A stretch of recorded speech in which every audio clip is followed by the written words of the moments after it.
Hello, Kilmer. How are you? I felt that after yesterday's announcement by Virginia's governor that schools would remain closed for the rest of the year, it was important to send a second video message. After that announcement, I spent the rest of the day and evening processing it both as an educator and as a parent. I think I knew it was coming, but to hear it and have it be so final definitely gave me pause. It was very telling to me that the Miller children did not celebrate this announcement. In fact, they spent the rest of the evening playing games together and taking care of each other. This was not the way of the world 2 weeks ago.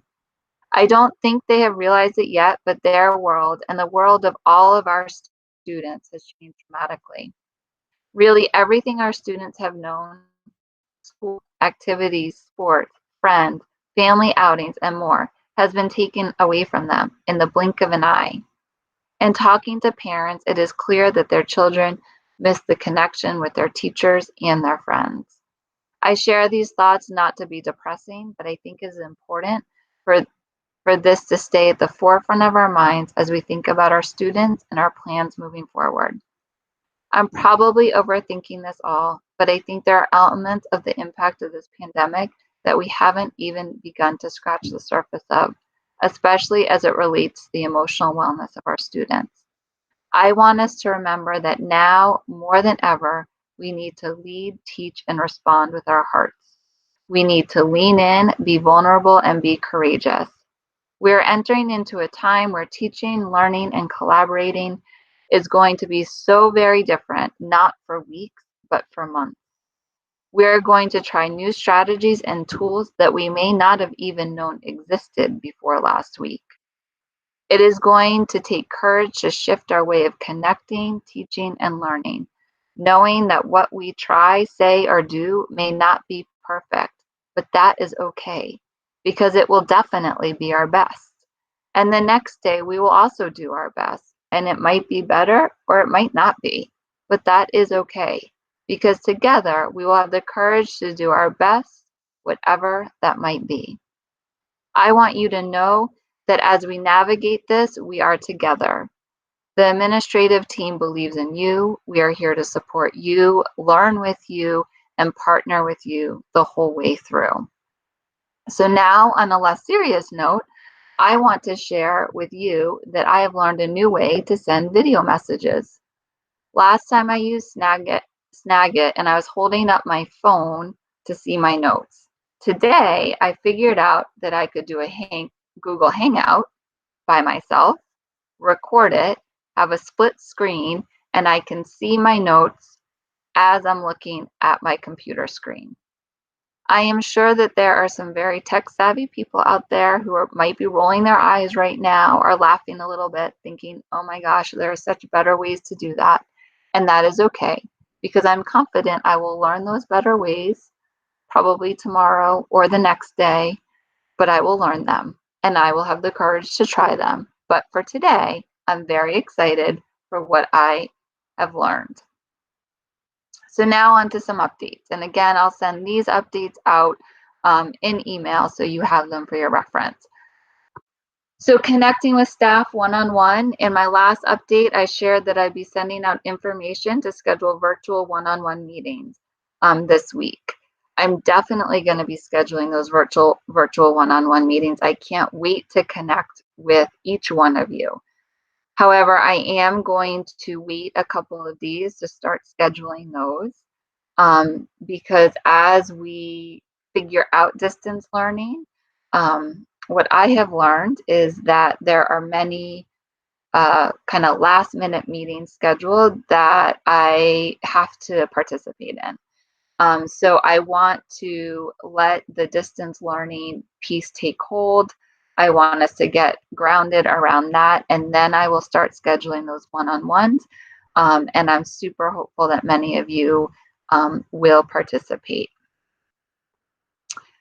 However, in the meantime, we, the administrative team, are going to schedule some mini meetings. So on Friday, the admin team will be holding mini meetings through Blackboard Collaborate Ultra, which is a great way to do collaboration with others. These are going to be optional meetings for you to join. The purpose of the meetings is to connect with each other, receive some updates, and have an opportunity for questions and answers. To give you scheduling flexibility, we'll be offering 3 different times. You will only need to participate in one. If you choose to participate in any, you're welcome to participate in all 3, but that might be a little redundant. So the meeting times will be 9 a.m., 12 p.m., and 2 p.m. In my email, I will have a link to a Google form for you to fill out if you choose to participate, to let us know which time slot.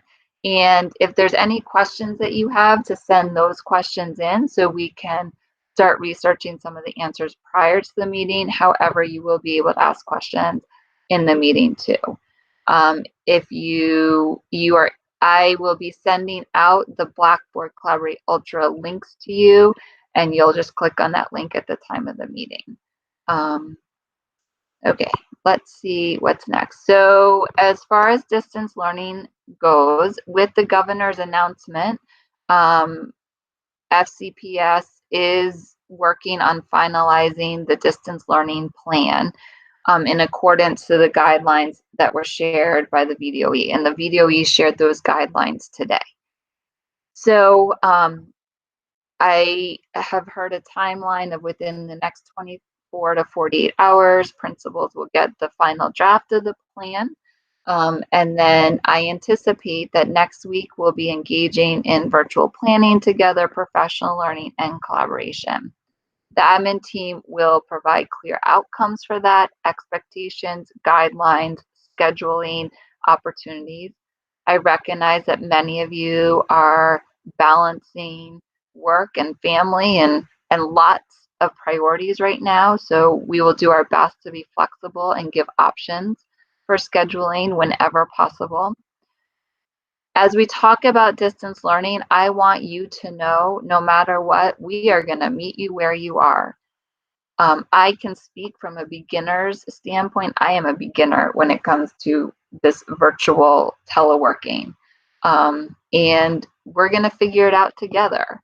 Many of you have many tools and are excited for this opportunity, but I don't want anyone to be worried that you're going to be pushed too quickly or held back. We will meet you where you're at.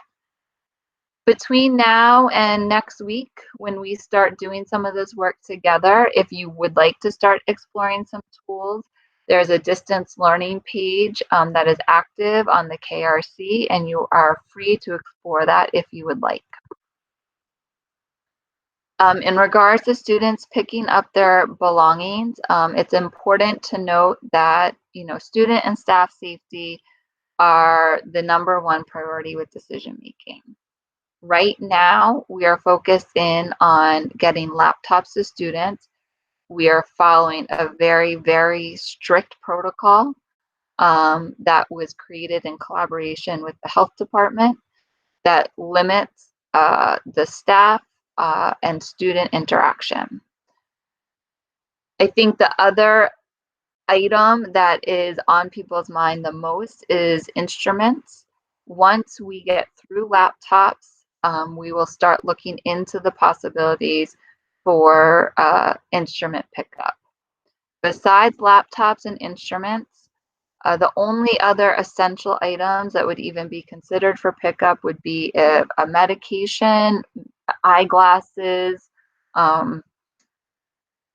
That's really all that I can think of right now. If a parent contacts you and says that they have an essential item that must be picked up, please have that parent email me directly, and I will arrange for that if possible with that parent. And then in regards to instruments, it's a not yet, and we after laptop distribution, we will look into how we can make that possible. Let's see.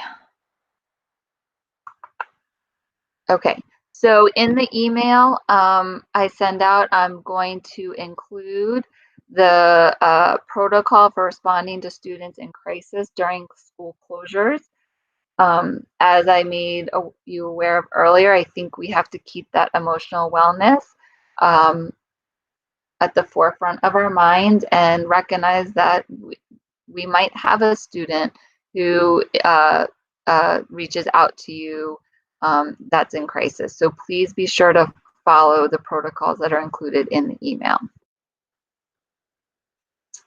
All right, so I sent out a message to the parent community that included a video message, so I'll include that in the email so you know um, what I said in that.